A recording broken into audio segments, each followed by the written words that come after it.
Welcome to History Adventuring. This is episode number 110. I'm Brad Hall, and today we're living alongside of people who are waiting for the end of the world. All of my life, which has now spanned over 6 decades, I've lived alongside of people who've been waiting for the end of the world, or Armageddon, or whatever you call it. And actually, to be fair, they're waiting for the end of the world as they know it, because the world will keep on spinning for a very long time, no matter what happens on its surface. Ask the dinosaurs. Oh yeah, that's right, you can't, they're gone. And my nerdy brain, along with my silly sense of humor, has made me not only tolerant of people who are waiting for the end, I'm actually entertained by them, and I love them. If you're one of those people, don't worry, I won't try to discourage you, because I know that will just make you angry, and I don't want anyone to get angry. You're fine. Since I enjoy time traveling, I like to go back to the year 1000 when a lot of people imagined that the world would end. They sold off their earthly belongings and went up and sat on a hill waiting. And it must have come as a big disappointment to them to find that the sun came up the same way it does every day, and they had to go back to work. The date, by the way, was 1,000 years after the birth of Christ, as far as they could figure.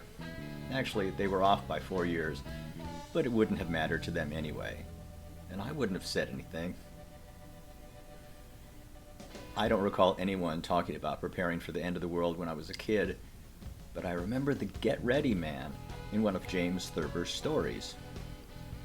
Thurber had the same slightly silly outlook on life that I have, and took things as they came, not really laughing out loud, but very much aware of the comedy around him.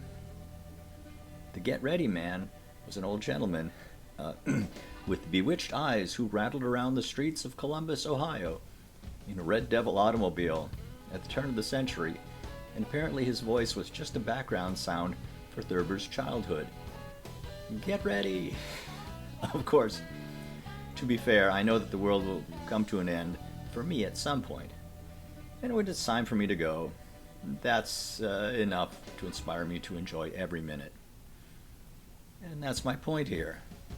I've known a lot of people who get great enjoyment preparing for the end of the world as they know it. It can include creating a safe place from things like roaming zombies, or just roaming hungry people, surrounded by canned food, all carefully labeled. I have a touch of this in my personality and often find great comfort in doing prep work, like ordering plenty of dog food well in advance, and pouring it into separate containers, both labeled specifically for each dog. I've always bought things in large quantities, but only because I dislike going to the grocery store unless I absolutely have to.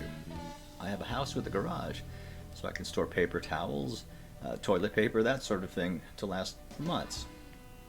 This makes me something of a kindred spirit with the Armageddon folks, whom I know look approvingly at me when I purchase paper towels in extra jumbo packs.